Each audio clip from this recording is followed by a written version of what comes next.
Welcome to the Basics of Virtual Assistants podcast, your go-to destination for all things virtual assistant. I'm your host, Paul, and I'm absolutely thrilled to have you join us today. Just 4 short years ago, I took the leap into the world of virtual assistants, and let me tell you, I have never looked back. Now it's my turn to help you take the same exciting path.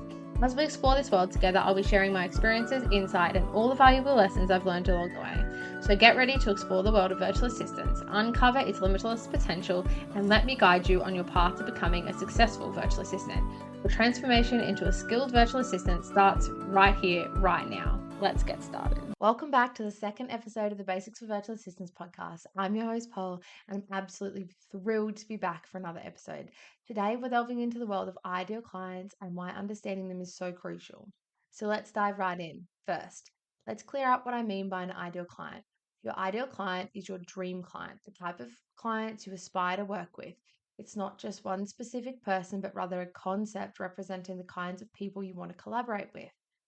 Understanding your ideal client is vital because it enables you to target the right people when you're seeking potential clients. Knowing who your ideal client is can save you from the frustration of reaching out to various individuals who might not align with your goals long term. When I began my journey as a virtual assistant, I was reaching out to a bunch of businesses I thought might need my services, but I didn't receive a single response. I got so overwhelmed by continuing to reach out to people and not get any response that I got to the point where I just decided I had to change something. It was only when I took a moment to identify the clients I truly wanted to work with that I could focus my efforts more effectively. So, why is this knowledge so crucial? Once you have a clear picture of your ideal client, you can tailor your services to match their needs. You can position yourself in the right places to connect with these clients and customize your portfolio to appeal to them. There are a few key factors you need to know about your ideal client first. Firstly, understanding the industry they operate in. Are you looking to work with small business owners, tech experts, or larger corporations with numerous employees? You need to have a basic idea of what their business looks like and the field they're working in. Next, determine what services they require from a virtual assistant. Are they seeking a versatile assistant to handle various tasks within their businesses, or do they need someone with expertise in a specific area like customer service, social media, or Pinterest? Every business is going to require something so different. Often businesses hire several VAs to be who are specialized in certain areas. Sometimes they're looking for a virtual assistant who can just help them across the board. And you kind of need to know that about yourself before you start reaching out to clients. You need to have a really good understanding of whether you're wanting to be that versatile VA who works with everybody or whether you're wanting to be a really specialized VA. Now, the next thing you need to know is how to identify their pain points. What are the challenges they face in their business? For example, they may be swamped with product design for their e commerce store and they need someone to handle DMs and emails and like all of the connecting with possible customers while they're working on their product. Understanding where they're struggling is key. Finally, consider the size of their business. Are you aiming to support a large corporation or a small business? Because what they need is going to be so different depending on their size. A small business might not have the funds to pay someone to work for them across the board. They might really need help with one very specific part of their business and only have the funds to pay for that exact task. A middle sized business might have a little bit more funds and be looking for someone to help them with several tasks. And then a larger corporation either will be very specific and they say, okay, I need this exact thing and this is how much I will pay you. Or they'll be like, okay, well, I'll pay you this amount and you're doing these tasks in this amount of time.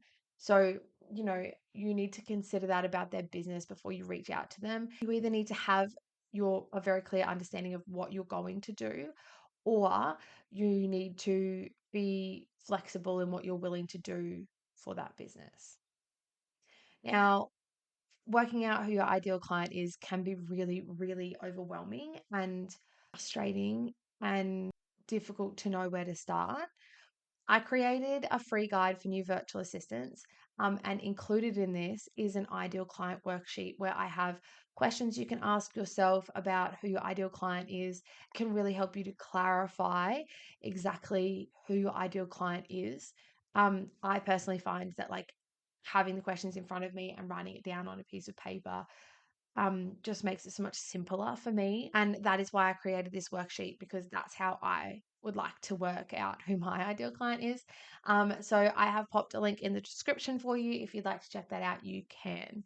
Now, before reaching out to potential clients, it's crucial to have a basic understanding of who they are. Knowing your ideal client allows you to seek them out in the right places. For example, you need to know where they're going to be. You need to understand that not everyone is going to be in the same place. So instead of scrolling through Instagram, you can join online support groups or Facebook communities that cater to the specific businesses. That is why understanding who your ideal client is so important. For instance, my ideal client works in the education sector, field I'm familiar with due to my previous experience. This knowledge allows me to join Facebook groups for teachers, for small business owners, and for platforms like Teachers Pay Teachers, where many educators in business are already in that community. It just makes it so much simpler for me to see who is looking for help. And it also gives me the potential to go and look at their business outside of the Facebook group and one, see that whether that's someone that I would like to work with, and two, allows me to see the type of things they might need assistance with depending on where their business is, what their presence is on social media, all of that sort of stuff. By being present in these spaces, the spaces where your ideal client is, you can build non business connections with potential clients. You can go in and comment on their posts and share your knowledge for free and help to put yourself as an expert in the field, as someone who knows what they're doing.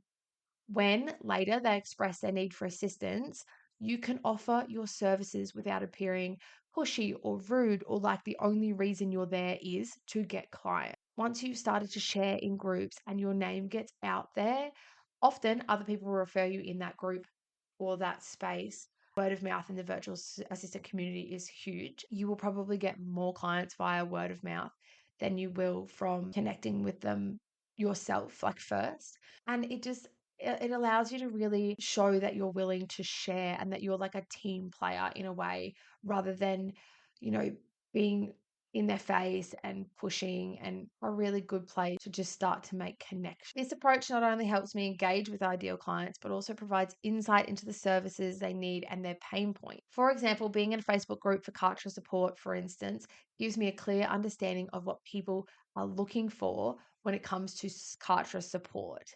So you can use these places your clients are where they're sharing about their pain points to narrow down on what services you're offering, to think about what new skills you might need to learn to cater to your ideal client. Knowing your ideal client helps you to focus services and offerings, tailor your packages to suit their needs, and construct your portfolio. If you're struggling to define your ideal client, feel free to reach out to me on Instagram. I am more than happy to chat in the DMs over there, or join our Facebook group, The Basics for Virtual Assistants, where we're building a community for VAs to learn and grow together. I will put the link to the Facebook group in the description if you want to come over and join us.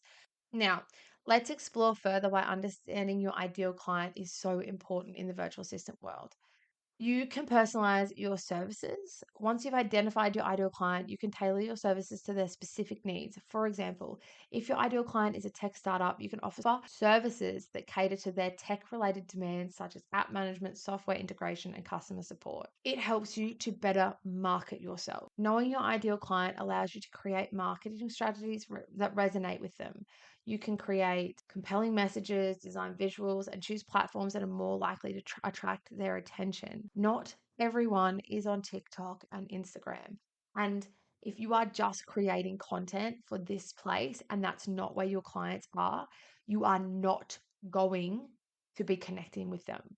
You really need to make sure that you are where your client is. When you focus on your ideal client, you're more likely to achieve a higher success rate in landing clients.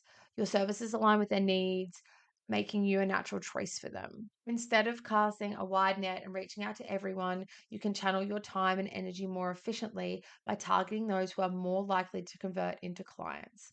And finally, understanding your ideal client means you can deliver services that consistently meet their expectations, leading to higher client satisfaction and retention. Tailoring your services to your ideal client allows you to set pricing that reflects the value you provide to them. You can confidently charge rates that align with their budget and needs. Not every client is going to have a huge budget. It is just a part of business. Not every business is going to have the budget to pay you massive amounts to do one job. But if you can keep that client long term, it is more financially stable for you to have a client that is paying you a smaller amount long term than to have a one-off client who is paying you a large chunk of money. And I think that is something that is not said enough in the virtual assistant community, that sometimes your smaller paying long-term clients are better for you than those bigger paying short-term clients. Knowing your ideal client isn't just a one-time exercise. It's going to be an ongoing process that can significantly impact your virtual assistant career. You will be reassessing who your ideal client is again and again and again as you and your business and your skills grow. The clients you start working with possibly may stay with you long term, but I can guarantee you what you do for them will change. I am still working with some of my clients nearly 4 years later, but I'm not doing the same things I was doing for them when I first started. Now, that brings us to the end of this episode. Don't forget to tune in next week where I'll be discussing what you need to have in place before reaching out to potential clients. Thanks for listening, and I'll see you in the next episode.